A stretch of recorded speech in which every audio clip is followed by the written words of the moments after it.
नमस्कार दोस्तों, मैं हूं गोपाल और आप देख रहे हैं आपका अपना YouTube channel science academy. Science academy में आपका स्वागत है।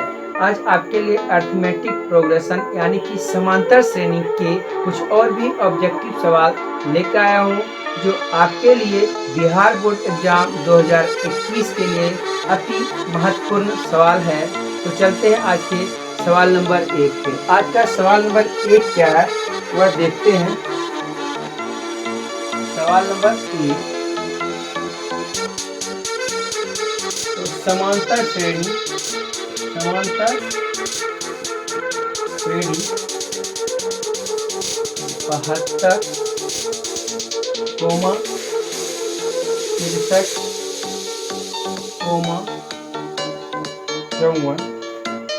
का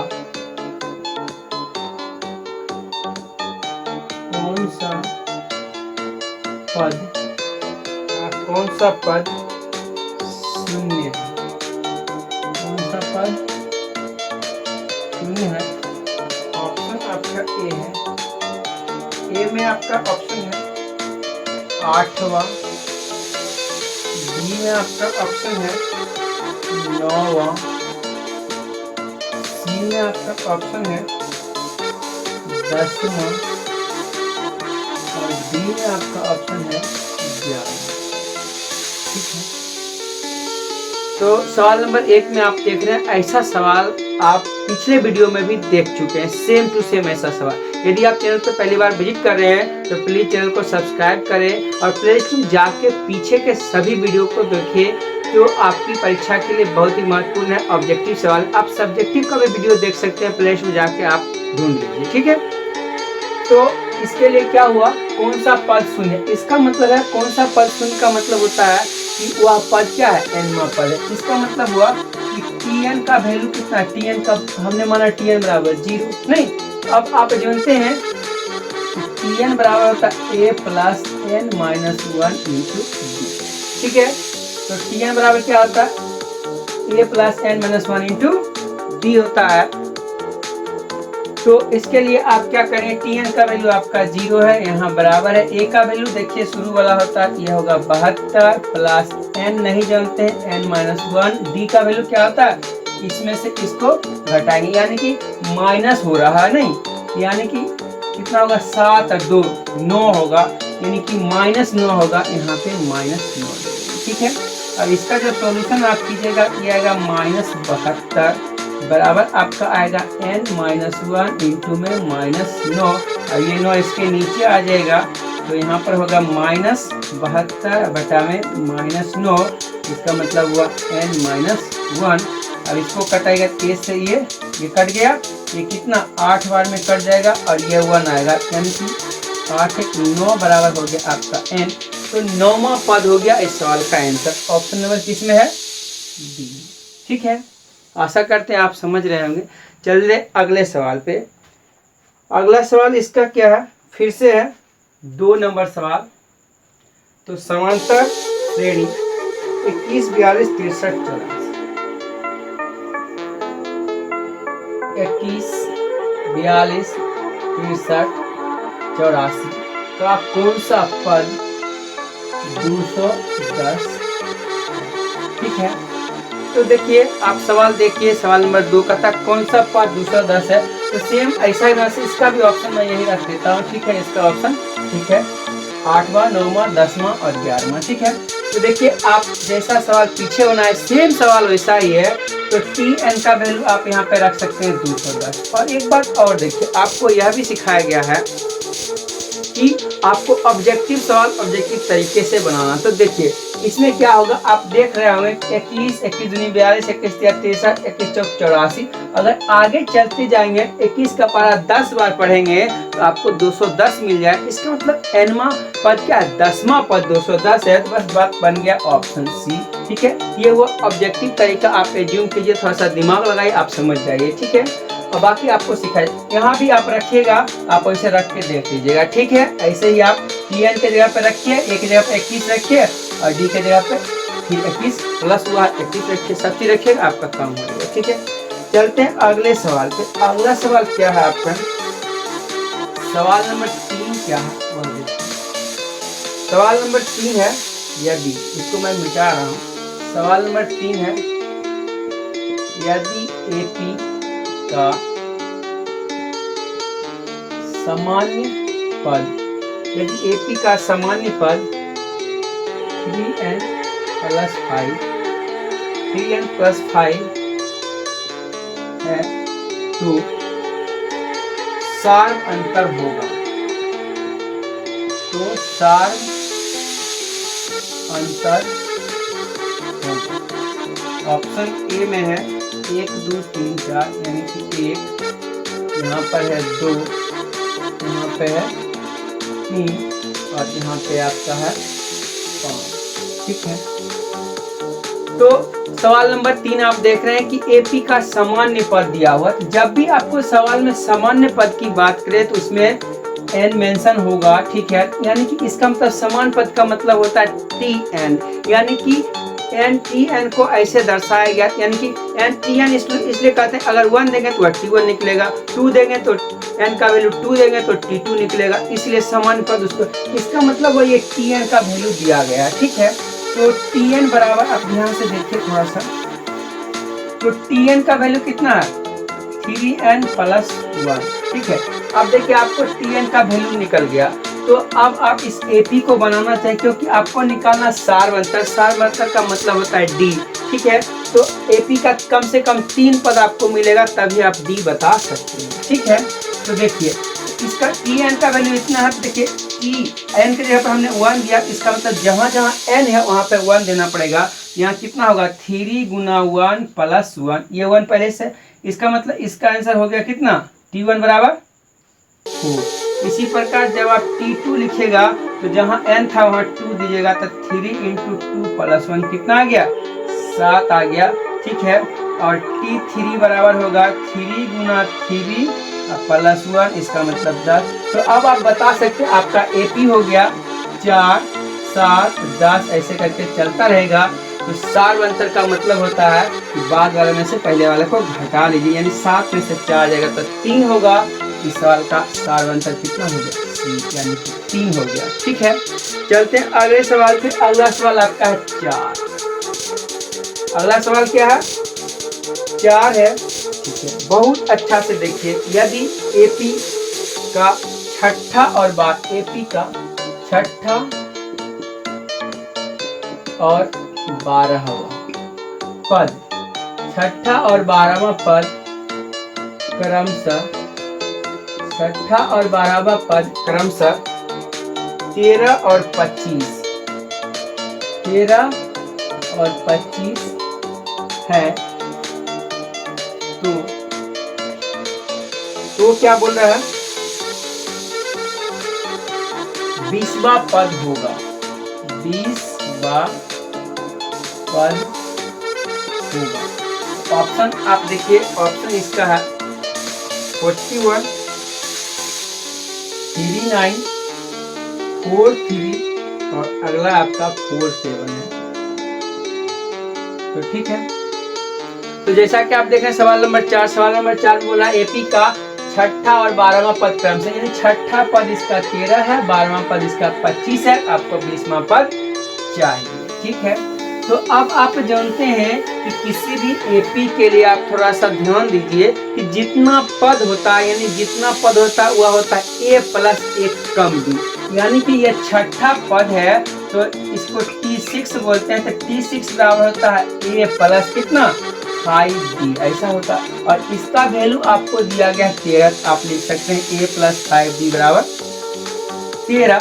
उसी प्रकार 12वां है तो T12, इसका मतलब A + 11D बराबर आपका दिया हुआ है 25। ठीक है, तो अब आप जान सकते हैं कि इससे आपको A का वैल्यू और D का वैल्यू निकल जाएगा। आपको 20वां पद चाहिए, 20वां पद का मतलब होता है T20, यह होगा A + 19D होगा, नहीं, यानी कि A और D का वैल्यू आप निकालिएगा, तब यहाँ पे रखिएगा, तब आपका होगा आंसर। ठीक है, देखिए इसको आप समीकरण 1 बोलिए, इसको 2 बोलिए।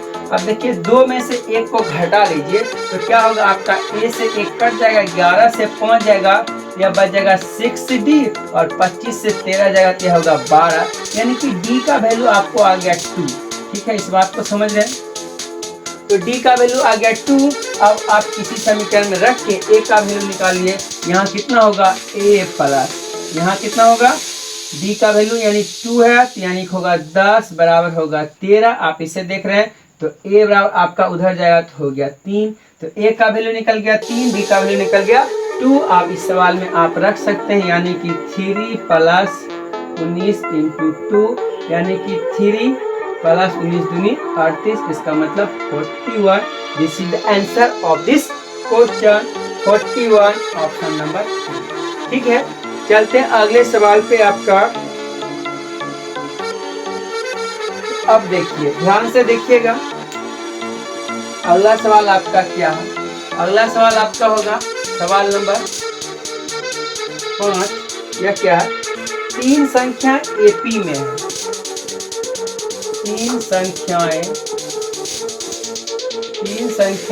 एपी में है तथा उनका योग 24 है, तथा उनका योग 24 है और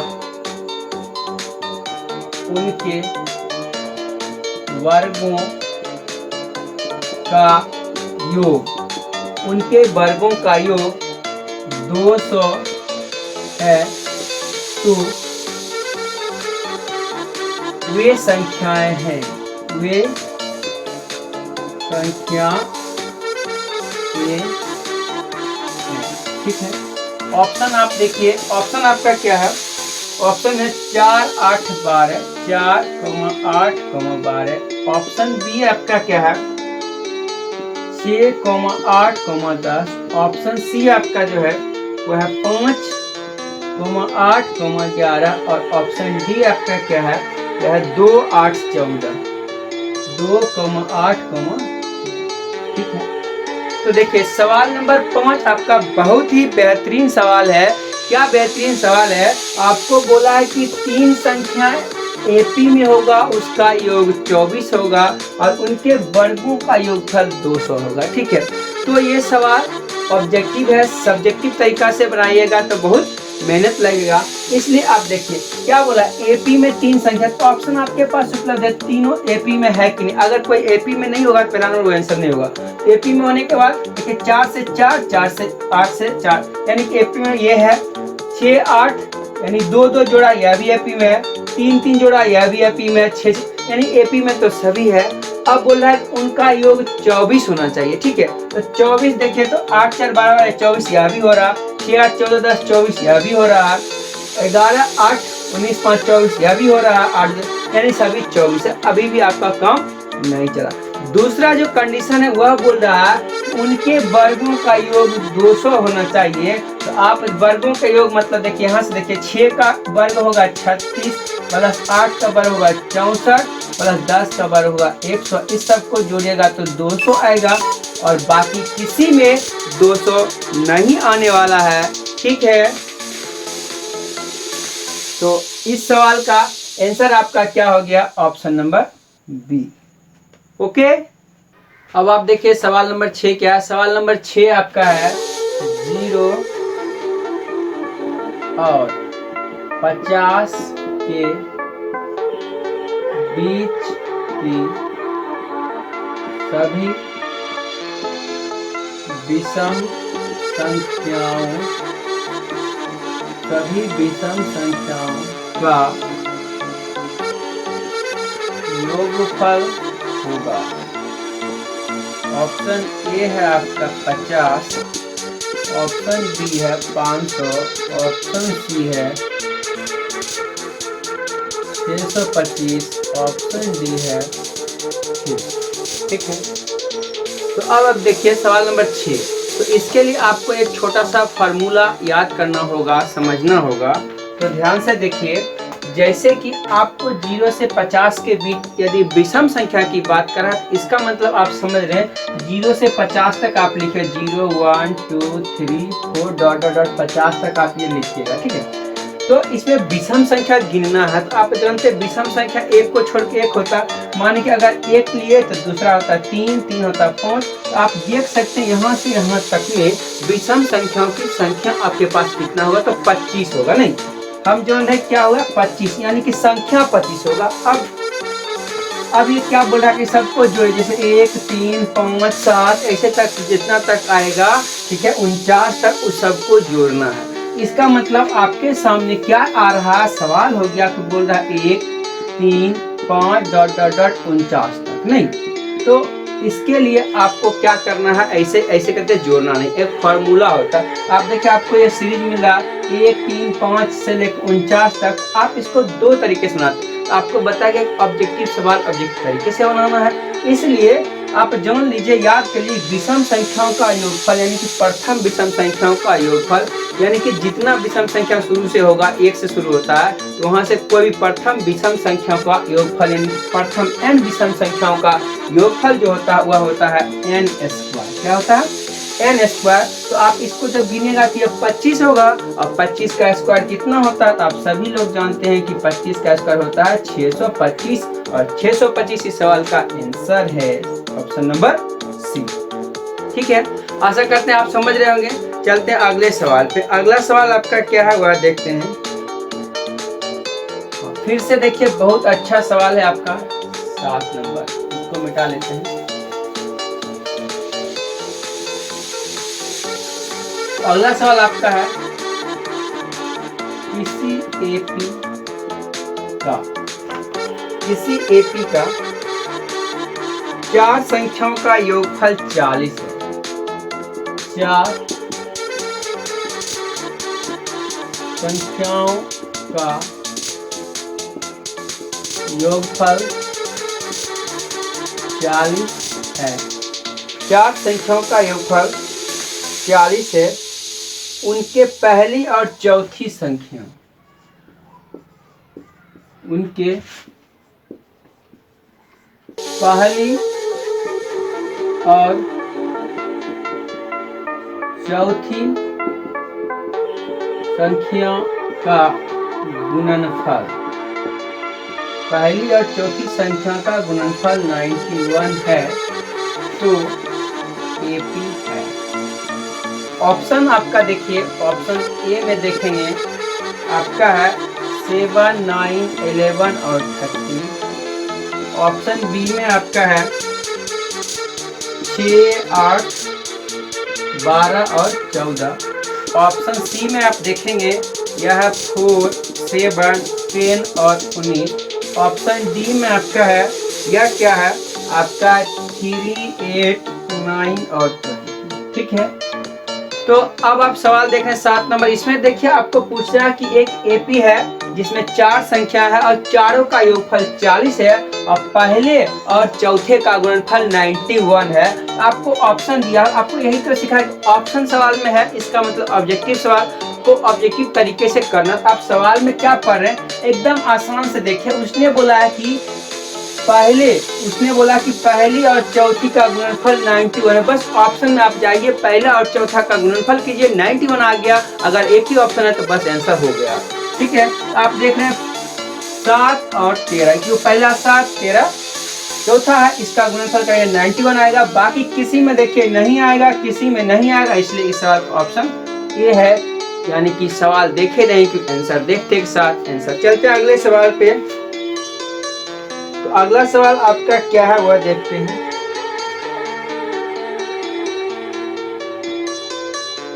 फिर से अगला सवाल आपका है बहुत अच्छा, किसी एपी के 15 पदों का योग क्या होगा। 15 पदों का योगफल क्या होगा। 15 पदों का योगफल क्या होगा जिसके प्रथम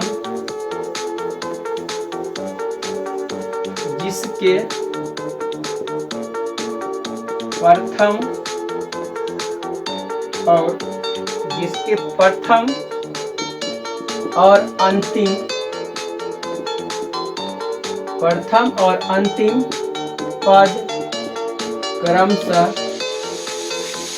प्रथम और अंतिम पद क्रमशः 7 और 75 7 और 75 हो। ऑप्शन देखते हैं आपके ऑप्शन ए में क्या है। ऑप्शन ए में है 550, ऑप्शन बी में आपका है 500, ऑप्शन सी में आपका है 600 और ऑप्शन डी में आपका है 700। ठीक है, तो अब आप देखिए, आपको बोला कि एक एपी है जिसमें 15 पदों का योगफल चाहिए है, नहीं तो उसमें बोल रहा है कि प्रथम पद इसका है 7 है ना, नहीं सॉरी, प्रथम पद इसका 5 है, प्रथम पद 5 और अगला क्या है, अंतिम वाला 75 है। तो इसका योगफल चाहिए। तो आप जानते हैं कि आपको फॉर्मूला याद कराया गया कि Sn, यानी योगफल जब बोला तो Sn बराबर क्या होता है, n/2 2a n-1 into d। लेकिन एक फॉर्मूला और भी, जब प्रथम और अंतिम पद दिया रहे तो इसके लिए आप एक फॉर्मूला देख लीजिए। Sn बराबर होता है n/2, यहाँ पर होता है a प्लस an, यानी कि an का मतलब ये और ये मतलब n मतलब लास्ट वाला। ठीक है, इसका आप रख सकते हैं 1 मिनट इस सवाल में बनाने के लिए n का वैल्यू चाहिए। आप देख रहे हैं 5 को 75, इसमें 15 दे दिया, यानी कि n का वैल्यू 15 दिया है। आप इस फॉर्मूला रखिए, इस सवाल का आंसर देखिए क्या होगा। इसको जब हल कीजिएगा 15/2 × 5 + 75। ठीक है, इसका जब सॉल्यूशन कीजिएगा तो आएगा 15/2 गुना 80, इसको कटा जाएगा 40, यानी कि 15 चौके 60, 600। This is the answer of this question. Option number क्या है, सी। ठीक है, चलते हैं अगले सवाल पे। अगला सवाल आपका क्या है, तो अगला सवाल फिर से है सवाल नंबर 9। 200 प्राकृत संख्या, 200 प्राकृत संख्या का योग है, का योगफल क्या होगा, ऐसा क्वेश्चन है। 200 प्राकृत संख्याओं का योगफल क्या होगा। ऑप्शन आपको दे देते हैं। ऑप्शन आपका है 200 प्राकृत संख्या यानी 300600, अगला है 201, अगला आपका है 201 और दूसरा इस पर 00 है। सी में आपका ऑप्शन है वह है 402 पर 00 और डी में है NOC। ठीक है, तो आपको दिखाया जा रहा है कि सवाल नंबर 9 क्या है, 200 प्राकृत संख्याओं का योगफल, यानी कि प्राकृत संख्या का मतलब होता है 1 से शुरू। इसका मतलब आपका जो सवाल है वह बोल रहा है 1 2 3 ... कहाँ तक 200 तक, इसको जोड़ने बोल रहा है। ठीक है, तो अब आप जानिए, आपको बताया गया कि ऑब्जेक्टिव सवाल जो क्या है उसको ऑब्जेक्टिव तरीके से बनाना है। आप देखिए 1 से लेकर 200 संख्या को जोड़ना है। आप Sn याद करें या नहीं याद करें, Sn भी याद कीजिएगा तो भी बनेगा, नहीं तो आप डायरेक्ट याद कर सकते हैं कि प्राकृत संख्याओं का योगफल मैं यहाँ लिख देता हूँ। प्रथम प्राकृत संख्या का योग, इसका बराबर होता है n × n + 1/2। तो n का मतलब कितनी संख्या है, 2 है, 4 है, 5 है। इसका मतलब n कितना है, 200 है। तो इसका मतलब n के जगह पे 200 रखेंगे। इसका जब सॉल्यूशन करेंगे आएगा 200 गुना 201 / 2। इसको जब कटाइएगा तो ये 2 से 2 कटेगा, यानी 201 पर 00। इस सवाल का आंसर है ऑप्शन नंबर बी। ठीक है, चलते हैं अगले सवाल पे। अगला सवाल क्या होगा आपका, अगला सवाल नंबर 10 होगा। अगला फिर से देखिए सवाल क्या है, ध्यान से आप देख सकते हैं। और आप यदि चैनल पे आप पहली बार विजिट करें तो प्लीज चैनल को सब्सक्राइब जरूर से जरूर करें और अपने दोस्तों में शेयर करें, क्योंकि ये जितना भी ऑब्जेक्टिव क्वेश्चन दिखाया जा रहा है आपके परीक्षा में निश्चित रूप से आने की संभावना है, 100% संभावना है। ठीक है, तो आपका सवाल क्या होगा, 160 और 253, 107 और 253 के बीच, 107 और 253 के बीच 5 से विभाज्य संख्याओं का योगफल, 5 से विभाज्य संख्या का योगफल, संख्याओं का योगफल। ऑप्शन ए पहले लिखते हैं। ऑप्शन ए क्या है आपके पास 5220। ऑप्शन बी आपका क्या है 5210। ऑप्शन सी आपका क्या है 5200 और ऑप्शन डी आपका क्या है, यह जो है 50 और उसके ऊपर 000, 1 2 3। ठीक है, तो आप देखिए तो इसको कैसे बनाना है। इसने बोला 5 से विभाज्य होने वाली, यानी कि यहाँ से यहाँ आपको जाना है। यहाँ से शुरू करेंगे 107, 107 के बाद 108 क्या 5 से कटेगा, तो आप 5 से विभाज्य तक नियम जान लीजिए। ऐसी संख्या जिसके इकाई अंक पे 0 और 5 रहता वही कटता है। तो अगला क्या होगा, यानी शुरुआती में पहला संख्या होगा 110, इसके बाद कितना होगा 115 डॉट डॉट डॉट डॉट करके जब आप जाइएगा यह कितना होगा 250, यानी कि ये सारी संख्या हो गया। इसी का आपको निकालना है योगफल। तो आप जान रहे हैं कि 10 से 50 तक गया है, इसका मतलब इसमें कितनी संख्या होगी। अब आप Sn का फॉर्मूला लगा सकते हैं। यहाँ क्या है Sn बराबर होता है n/2 और 2a plus n-1 into d, या फिर आप इसको कर सकते हैं, इसको मिटा के मैं लिख सकता, यहाँ होगा n/2, यहाँ a और प्लस ये n भी हो सकता है, यानी कि फर्स्ट एंड लास्ट भी हो सकता है, n/2 भी हो सकता है, यानी कि ये फॉर्मूला भी हो सकता है, ये फॉर्मूला भी हो सकता है, दोनों फॉर्मूला लगा सकते हैं, तो जो आपको आसान हो जाए। तो अब आप देखिए यहाँ पे आपका क्या होगा, यहाँ पे आप वैल्यू बैठाइएगा n का और a का सब चीज का वैल्यू बैठाइएगा, आपको निकालना है। तो यहाँ से यहाँ तक में n कितना मतलब कितना संख्या होगा, इसको गिनने के लिए आप जानते हैं ये क्या है लास्ट टर्म है, ये क्या फर्स्ट टर्म है, यानी कि ये हुआ a, इसको आप बोलिएगा tn। इसके लिए जब आप tn का फॉर्मूला लगा के n निकालिएगा, tn बराबर आप जानते हैं क्या होता है, tn बराबर होता है a प्लस n-1 इंटू में d होता है। तो tn का वैल्यू हुआ 250 और a का वैल्यू है 110 प्लस n-1 इंटू डी। आपकी डी का वैल्यू आप जानते हैं कि 5 है, यानी कि इससे इसको घटाते हैं। ठीक है, तो जब आप इसका सॉल्यूशन कीजिएगा आपको क्या आएगा, 250 में से 110 घटाइएगा तो कितना आ जाएगा, मैं घटा के दिखा रहा हूँ। ठीक है, ये होगा 0 क्योंकि आएगा इधर माइनस, ये होगा 140 हुआ, तो 140 के बराबर बच जाएगा n-1 इंटू 5 और ये 5 जब इधर आएगा तो ये होगा 140/5 और ये जब माइनस बच जाएगा प्लस 1 बच जाएगा n, यानी इसको जब कटाइएगा यह कटाएगा 5 दूनी 10, यानी कि 18 से 29 बराबर n, यानी कि आपके लिए n का जो वैल्यू हुआ वह हुआ 29। अब इसमें n का वैल्यू बैठाएंगे 29, इसको मैं मिटा देता हूँ। ठीक है, चलिए वो रहने देते हैं, यहाँ देख लेते हैं। ठीक है, n का वैल्यू कितना हो गया 29 हो गया। ठीक है, अब यहाँ पे बैठाते हैं इसका सॉल्यूशन, यहाँ पे देख लीजिए, यहाँ पे होगा 29/2, a का वैल्यू आपका होगा 110 और होगा 250। इसका जब सॉल्यूशन आप कीजिएगा तो आपको क्या मिल जाएगा, यानी कि मिल जाएगा 29/2 और गुना में मिल जाएगा 360।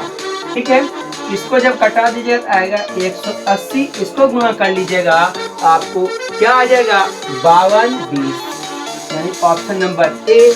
ठीक है, चलते हैं अगले सवाल पे। अगला सवाल क्या है वह देखते हैं। ठीक है, तो अगला सवाल आपका हो जाएगा 11 नंबर। ठीक है, तो बहुत अच्छा सवाल है आपका, देखते हैं। तो आपका सवाल नंबर 11 क्या हुआ है, किसी एपी का दूसरा पद 4, दूसरा पद 4 और सातवां पद -11 और सातवां पद -11 हो तो सार्व अंतर होगा,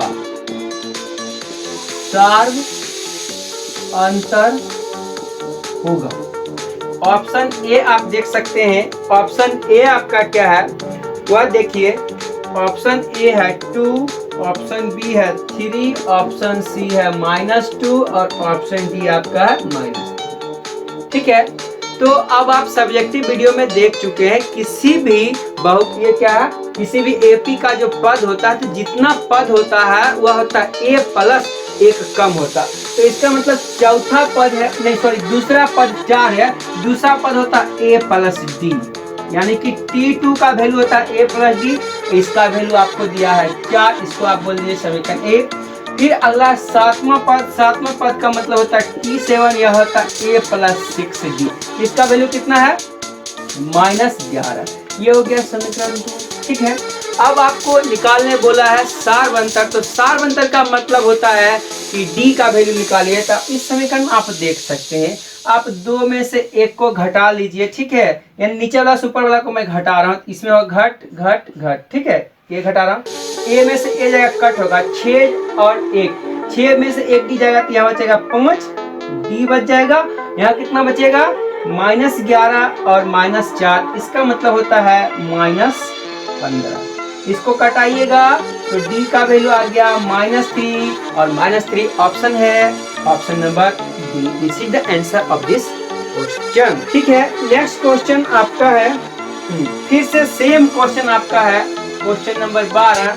किसी एपी का छठा और 12, किसी एपी का छठा, यहाँ पे क्या लिखा हुआ छठा पद 13 है और 12वां पद 25 है, 12वां पद 25 है, तो इसका पहला पद होगा, तो पहला पद होगा। ठीक है, तो आप सवाल नंबर 12 देखिए, सेम सवाल, जो सवाल आपने पीछे देखा वही सवाल है।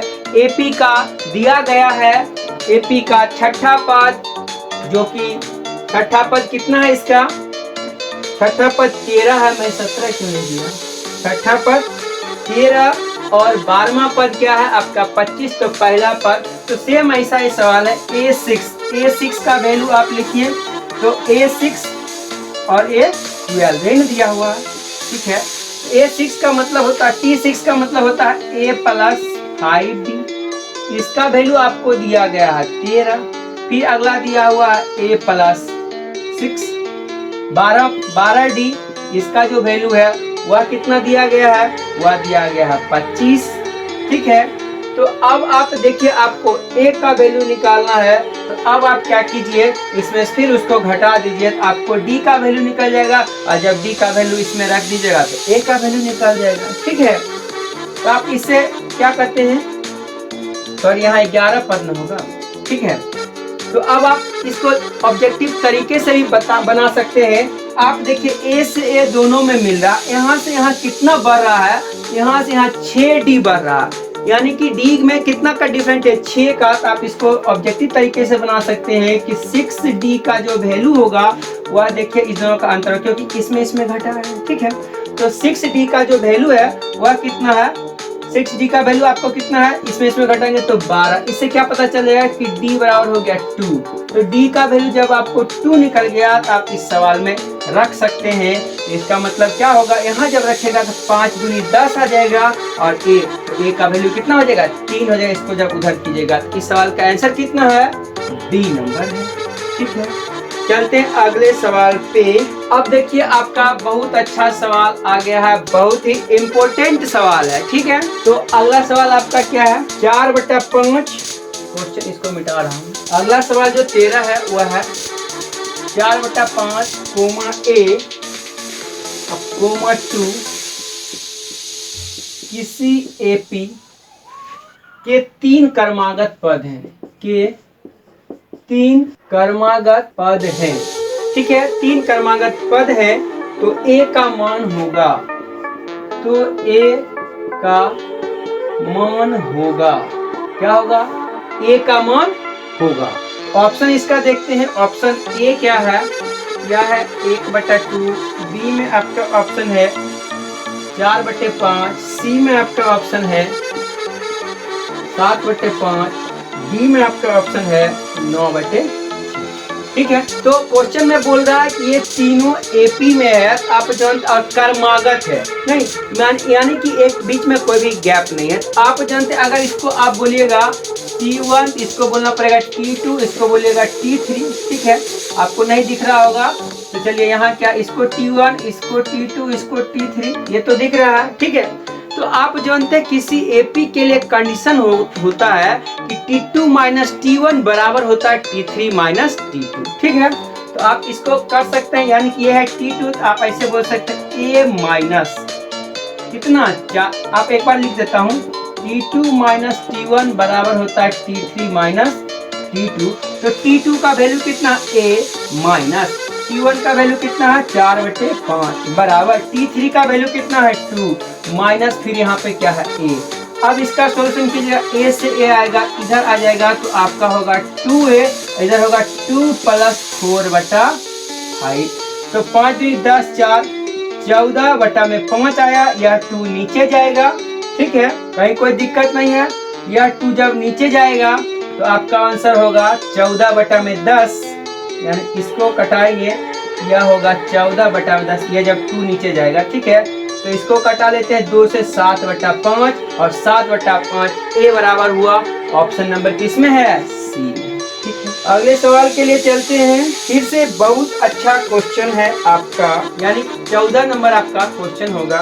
फिर से यही क्वेश्चन है, यदि P + 1 2P + 1 2P + 1 4P - 1 किसी एपी के 3 क्रमागत पद हो तो P का मान निकालिए, ठीक है। तो देखिए जैसा अभी A का मान आपने देखा है वैसा इसमें P का मान निकालने बोल रहा। ऑप्शन इसका देखते हैं, ऑप्शन इसका क्या है, 1 है, 2 है, 3 है, 4 है, 2 इसका क्या है 3, इसका क्या है 4। तो अभी जो आपने सवाल देखा पीछे वही सेम टू सेम सवाल है, बस आपको सॉल्यूशन करना है। तो फिर यहाँ क्या हो जाएगा, आप यहाँ पे जानते हैं, आप क्या जानते हैं कि 3, देखिए यहाँ कोमा दिया, मैं आपको घेर देता हूँ ताकि आपको अच्छा लगे, ठीक है, यानी कि 3 अलग अलग हैं, ठीक है। तो इसका मतलब हुआ, ये हुआ T2, ये हुआ T1, ये हुआ T3, तो ऐसे ही आपको सजाना है। तो T2 का वैल्यू कितना ऐसे है 2P + 1, इसको घेर लीजिए, माइनस T1 आपको लिखना है, यहाँ पे P + 1 लिख दिए। इसके बराबर में आपको लिखना है T3, तो T3 का वैल्यू है 4P - 1 और माइनस आपको लिखना है T2 का वैल्यू, तो वह क्या है आपका, ये है 2P + 1। इसको सॉल्यूशन करना है, P का वैल्यू जितना आएगा वही सवाल का आंसर है, ठीक है। ऐसा हो तो आप ऑप्शन से भी रख सकते हैं, ठीक है। तो ऑप्शन से रख सकते हैं या फिर आप सॉल्यूशन भी कर सकते हैं। देखिए अगर यहाँ माइनस का साइन है तो आपको मैं बता देता हूँ, इसको सॉल्यूशन करना, माइनस का साइन होता है जहाँ जहाँ प्लस है वहाँ माइनस हो जाएगा, जब ब्रैकेट घेरा हुआ था, यानी कि इसको खोलेंगे तो ये कुछ नहीं होगा, इसको खोलेंगे तो यहाँ पर खाली हो जाएगा माइनस, ये बात खत्म हो गया। इसको खोलेंगे तो कुछ नहीं होगा, यहाँ पर खोलेंगे तो यहाँ भी हो जाएगा माइनस, बात खत्म हो गया, ठीक है। ये सॉल्यूशन करने का बेस्ट तरीका हुआ, ठीक है, आपको समझ आना चाहिए, ठीक है। अब देखिए इधर क्या है 2P और -2, इसका मतलब इधर बचा P और देखिए 1 से 1 एक कट गया, इधर कितना बच गया, इधर बचा 4P में 2P गया, 4P में 2P गया तो इधर बचा 2P और माइनस इधर कितना बच गया 2। तो अब आप क्या कर सकते हैं, इसको आप उधर ले जाइए, क्योंकि इधर ले गए तो माइनस हो जाएगा, आप इधर भी ला सकते हैं। इसका मतलब हुआ इसको जब उधर ले गए इधर बचेगा P, इधर बचेगा 2, यानी P का वैल्यू कितना हो गया 2। ऑप्शन नंबर किस में है, बी में है, ठीक है। आज के लिए बस इतना ही, फिर से मिलते हैं अगले वीडियो में, तब तक के लिए नमस्कार, बाय।